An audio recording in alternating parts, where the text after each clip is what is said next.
Como estão todos?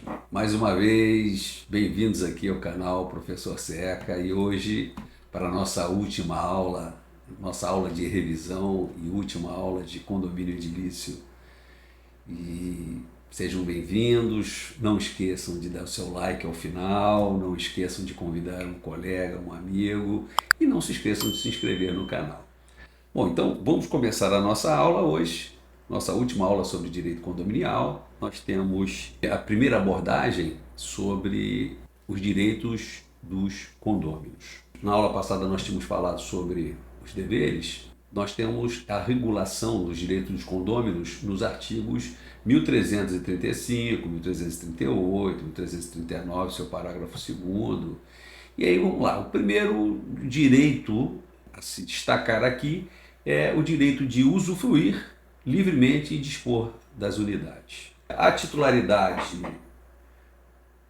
da unidade autônoma pode exercer em relação a ela todos os poderes inerentes ao domínio, como o direito de usar, o direito de dispor, o direito de reaver, todos os direitos inerentes à propriedade da unidade. Isso está previsto no artigo 1228 do nosso Código Civil, sem a necessidade de anuência dos demais condôminos, sem a obrigação de se lhe dar direito de preferência.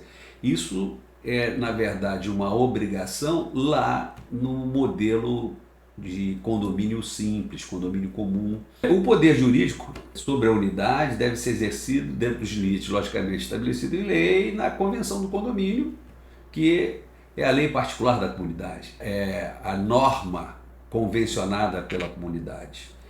E aqui eu faço um destaque importante sobre o enunciado 91 da primeira jornada de direito civil. O enunciado ele assevera o seguinte: a convenção de condomínio ou a Assembleia Geral podem vedar a locação da área de garagem ou abrigo de veículos estranhos ao condomínio. Então isso é perfeitamente possível para uma questão de segurança se estabelecer esse tipo de vedação. Do segundo direito, usar das partes comuns conforme a sua destinação. Então, a utilização das partes comuns deve obedecer à destinação do edifício, sendo proibido mudar a finalidade residencial para comercial ou vice-versa. Usar das características mais marcantes do condomínio edilício, levar em consideração a vedação do uso exclusivo das partes comuns, salvo se o condômino receber a anuência da unanimidade, ou seja, da totalidade dos consortes em que autorizarem, mediante uma Assembleia Geral, o uso de uma parte comum. Isso é possível, mas manifestação unânime e aprovado numa Assembleia Geral. Não pode o condômino, igualmente, na utilização da unidade, excluir, perturbar ou embaraçar a utilização dos demais condôminos. Todos têm o mesmo direito de usar as partes comuns, devendo o síndico zelar pela observância desse direito. Outro direito, que é o direito de poder votar e também ser votado nas deliberações da Assembleia, depois de participar desde que esteja quite. O direito de votar e participar das deliberações nas assembleias é assegurado por lei, desde que o condômino esteja quite com o pagamento da cota condominial. O proprietário pode fazer-se representar nas assembleias por procurador com poderes específicos para delas participar e votar nas deliberações. Deixa eu fazer uma observação sobre isso aqui. O Código Civil, a deliberação na lei, ela é confusa, dando a interpretação, muitas das vezes, de que se o condômino não está quite, ele está inadimplente, ele não possa participar. Ele não tem direito a voto, mas ele tem direito de participar, de opinar, mas não poderá votar. É isso. Bom, com isso vamos falar sobre a questão da administração do condomínio em edificações. A administração do condomínio está regulada em seção própria, lá nos artigos 1347 até o artigo 1356. Então, a primeira coisa que a gente identifica aqui é como que fica O condomínio tem uma representação. Essa representação ela é feita pelo síndico. A administração será exercida pelo síndico, cujo mandato não pode exceder 2 anos, permitida a reeleição pelo Conselho Fiscal e pelas assembleias, que não terão como diretrizes a convenção e terão como diretrizes a convenção e o regimento interno. Então, o síndico é quem representa o condomínio. Outro fato, os interesses comuns dos condôminos reclamam um administrador. Vai competir ao síndico com tal, dentre outras atribuições, representar ativa e passivamente o condomínio em juízo ou fora dele. Então, o condomínio é uma entidade com regra no Código Civil Brasileiro despersonalizada, mas ela tem capacidade de figurar no polo ativo e no polo passivo. A gente chama isso de capacidade processual. O síndico não faz jus à remuneração se não tiver regularmente prevista, quer dizer, então, para que ele seja remunerado por sua atividade, tem que ter previsão isso na nossa convenção condominial. Pode ser condômino, pode ser uma pessoa natural, uma pessoa física, e pode ser também uma pessoa jurídica, estranha ao condomínio. Ele vai atuar profissionalmente. Geralmente essas empresas especializadas podendo ser a mesma que administra o condomínio. É perfeitamente possível. O síndico representa a coletividade condominial, agindo em nome alheio, nos limites da convenção, sob a fiscalização da Assembleia, praticando os atos de defesa dos interesses comuns. Nas ações movidas contra o condomínio, é ele citado e tem poderes para representar e defender, os interesses da comunidade.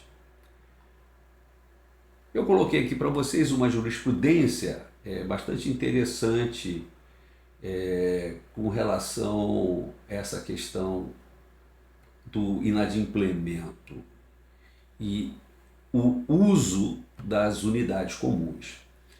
O STJ, Superior Tribunal de Justiça, proclamou que a utilização dos apartamentos para locação por temporada é uma prática corriqueira e legal.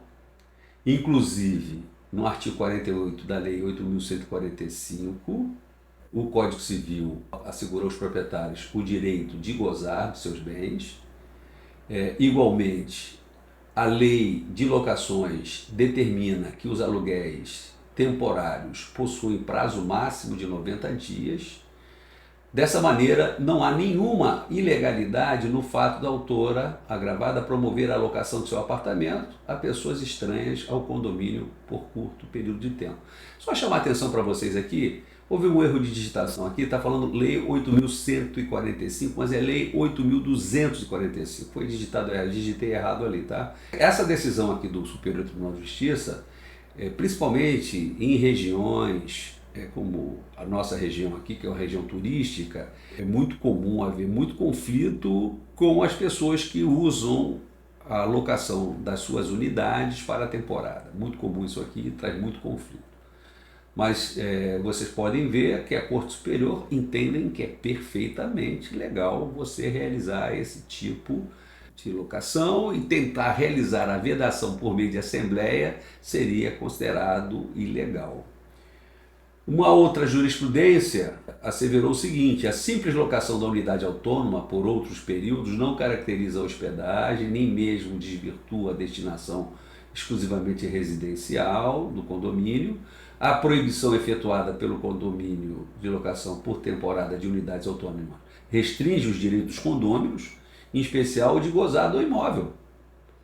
O direito de gozar, que é o direito de fruir, é inerente ao titular da propriedade do imóvel ou do promitente comprador. E, para tanto, a convenção do condomínio exige aprovação em assembleia por unanimidade. Então, gente, essa discussão se pode proibir, se pode vedar, está descartada, ok? Porque isso seria você ingressar no direito de propriedade do condômino. Outra obrigação, aí voltando aqui, né, a obrigação para o síndico, nós podemos falar sobre a obrigação de prestar contas. Como o síndico administra bens alheios, ele deve prestar contas. E de forma periódica, de preferência, dever esse inerente a todo administrador de coisa de terceiros. Assim, as contas do síndico devem ser prestadas em assembleia anual, ao findar seu mandato, sempre perante a assembleia e quando exigidas. Eu vou mais além. Há uma prestação de contas anual, mas deve, ao longo daquele exercício, pelo menos trimestralmente, haver uma prestação de contas por meio de balancetes. Torna a gestão muito mais transparente. Havendo fundadas suspeitas de manobra para que as contas não sejam prestadas em assembleia, os condôminos podem requerer que sejam prestadas diretamente a eles. Bom, como fica agora a questão da figura do subsíndico? Tem condomínios edilícios que não existem, não tem essa figura. Eu acho relevante, acho importante a figura do subsíndico. A convenção pode prever a figura do subsíndico, que será eleito pela Assembleia também para auxiliar o síndico em suas funções e eventualmente substituí-lo. Pode ainda estipular que dos atos do síndico caiba recurso para a Assembleia convocada pelo interessado. Então, acho importante, é um mecanismo importante, mas sabemos que muitos condomínios, a não ser que seja um condomínio pequeno, eu acho desnecessário, mas um condomínio grande é muito importante essa figura do subsíndico. Temos aqui a constituição de representante para a prática de determinado ato. Também muito importante isso, no sentido de também garantir transparência na gestão e administração do condomínio. O parágrafo 1º do 1348 admite que a Assembleia desdobre os poderes do síndico quanto à representação do condomínio e neles invista outra pessoa nos seguintes termos: poderá a Assembleia investir outra pessoa em lugar do síndico em poderes de representação. Então, há situações, se for do trato jurídico, o síndico pode investir um dos condôminos que seja advogado.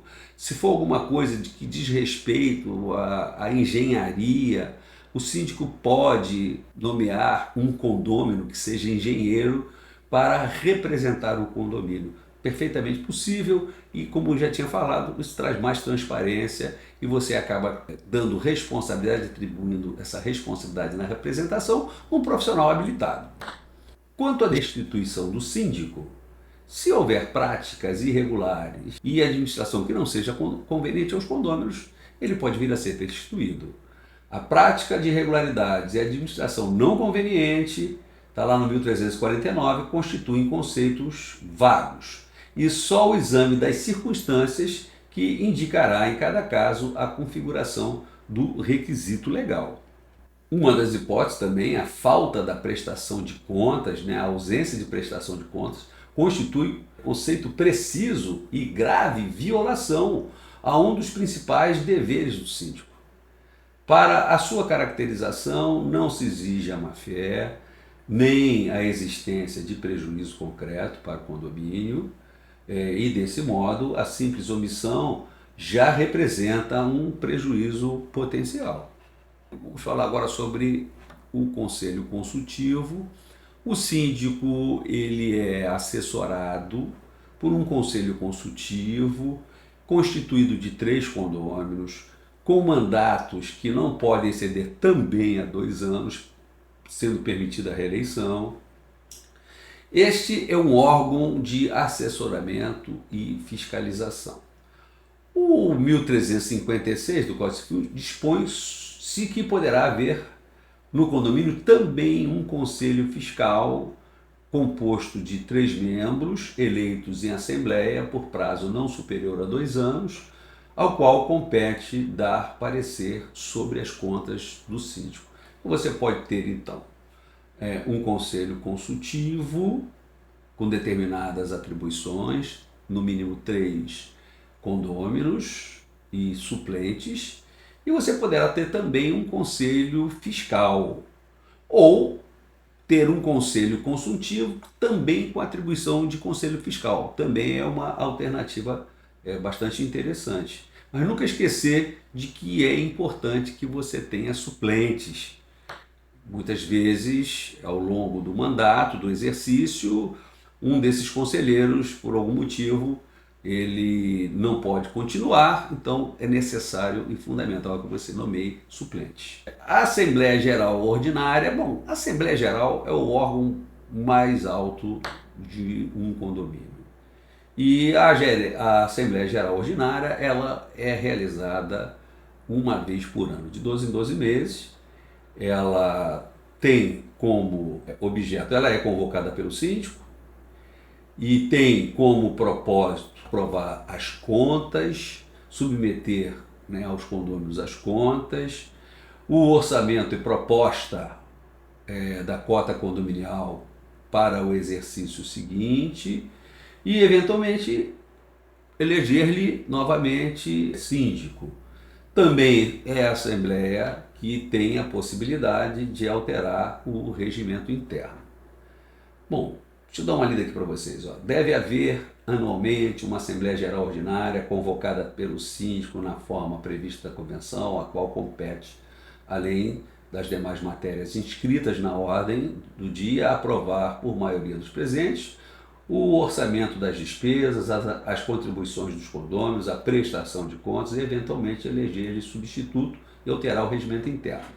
Eu vou fazer uma observação aqui sobre essa questão de alterar o regimento interno, porque o regimento interno, pelo Código Civil atual, ele faz parte da Convenção Condominial. Então vocês não podem esquecer que a alteração do regimento interno requer um quórum de 2/3.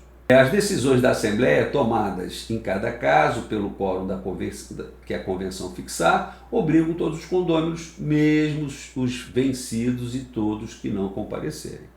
Então, não importa, se não existe um quórum especial exigido, como o quórum para a alteração de uma assembleia, né, o quórum de uma aprovação de uma convenção, de um regimento interno, haverá que se submeter os condôminos que não participaram, o que foi deliberado com o número que estava lá presente.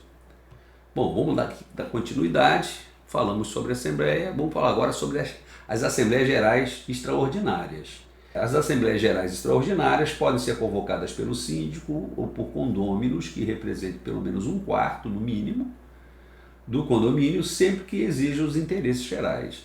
Então, a Assembleia Geral Extraordinária podem ter quantas forem necessárias ao longo do exercício. A Assembleia Geral Ordinária é uma única a cada 12 meses. E, obviamente, a convocação dela pode se dar pelo síndico, mas a lei estabelece que os condôminos também podem convocar essa Assembleia, desde que 1/4 dos condôminos manifeste esse interesse. A convenção do condomínio e o regimento interno só podem ser modificados em Assembleia Geral Extraordinária, pela aprovação de 2/3, como eu tinha falado para vocês ainda agora, e a mudança da destinação do edifício ou da unidade imobiliária depende da aprovação de 2/3. Essa é uma grande novidade. Observem que eu coloquei aqui no final do texto, redação dada pela Lei 14.309 de 22, quer dizer, bem recente. Por quê? Na verdade, isso é uma mudança após o que nós vivenciamos na pandemia e por isso muitos prédios que tinham natureza comercial hoje estão se tornando mistos, comercial e residencial, e muitos estão se tornando somente residencial. E antes dessa redação trazida pela Lei 14.309, você precisava da unanimidade para mudar essa destinação. Bom, então vamos lá. Algumas considerações relevantes com relação a isso. Bom, já tinha falado isso também, a Assembleia é o órgão máximo do condomínio, tendo poderes inclusive para modificar a própria convenção, sujeita-se somente à lei e às disposições estabelecidas nesta, podendo ser controlada pelo judiciário. Ou seja, a autonomia da vontade sempre está lá submetida a uma norma de ordem pública. A convocação de todos os condôminos é obrigatória, sob pena de nulidade da Assembleia. Então a Assembleia não poderá deliberar se todos os condôminos não forem convocados na reunião. E não poderia ser de forma diferente. Bom, aqui uma novidade trazida pela Lei 14.309, que a gente acabou de falar, ela incluiu no Código Civil o artigo 1354-A, também ainda com o efeito da pandemia. Essa nova norma dispõe que a convocação, a realização e a deliberação de quaisquer modalidade de assembleia, ou seja, seja ela geral, seja ela ordinária, seja ela extraordinária, poderão dar-se de forma eletrônica, desde que tal possibilidade não seja vedada na Convenção do Condomínio e também que sejam preservados aos condôminos os direitos de voz, debate e de voto. Então veja só, isso aqui é um grande salto. Hoje já existe uma série de aplicativos de gestão e administração condominial, onde permite que uma pessoa possa participar de forma digital. E é muito interessante a participação, por exemplo, uma assembleia de natureza híbrida, onde você, em vez de ter uma procuração, dar uma procuração para alguém, você terá muito mais representatividade, terá muito mais legitimação, com a participação de condôminos que moram em outros estados e até fora do país. Então foi um grande ganho, foi uma grande conquista essa inserção, essa previsão de se formar uma assembleia eletrônica, usando o meio eletrônico, meio digital. E aí, com isso, a gente vai concluindo a nossa última aula de condomínio edilício. A extinção do condomínio edilício, diferente do condomínio tradicional, que pode ser extinto a todo tempo, seja pela divisão, seja pela venda da coisa comum, o condomínio edilício, que incide sobre o solo partes e coisas comuns do edifício e sobre a propriedade exclusiva das unidades, tem como característica essencial a indivisibilidade, constituído para perpetuar-se no tempo. Então, por isso que aqui a extinção ela é mais complexa, em razão dessa indivisibilidade. Não pode ser extinto pelos condôminos, por convenção ou por via judicial, pois a indivisibilidade é a própria essência do Instituto. Então, como que o condomínio edilício poderia ser extinto? E aqui eu vou abordar algumas hipóteses. Pela destruição do imóvel, por qualquer motivo, incêndio, terremoto, inundação, isso realmente levaria à extinção do condomínio edilício. Pela demolição voluntária do prédio, por razões urbanísticas, arquitetônicas ou por condenação do edifício pela autoridade pública por motivo de insegurança ou insalubridade, que coloca em risco outras pessoas, ou por ameaça de ruína, pela desapropriação do edifício, caso em que a indenização devida será repartida na proporção das unidades imobiliárias, né, das frações ideais. E por último, um fenômeno jurídico chamado confusão, se todas as unidades autônomas forem adquiridas por uma só pessoa. Então, veja só, para que seja condomínio, você tem que ter pelo menos 2 pessoas proprietárias de unidades, pelo menos. Então, quando que ocorreria a confusão? Imagine um edifício com 24 unidades. Se eu adquiro as 24 unidades, eu sou o único dono, não há que se falar em condomínio edilício. Isso levaria ao entendimento que houve confusão e haveria sim a extinção do condomínio edilício. Bom, eu espero que eu tenha contribuído para vocês aí nessa nossa última aula sobre condomínio edilício. É um tema bastante interessante. Nossa próxima aula vai ser sobre direito de vizinhança. Vocês vão gostar muito também sobre esse tema. É um tema que atinge a todos de uma forma geral. E mais uma vez eu quero agradecer vocês aqui pelo prestígio, pela presença de vocês e sempre lembrando a vocês, não deixem de se inscrever, não deixem de dar seu like, não deixem de convidar outros colegas. Um forte abraço em todos, um beijo no coração de todo mundo e até a nossa próxima aula.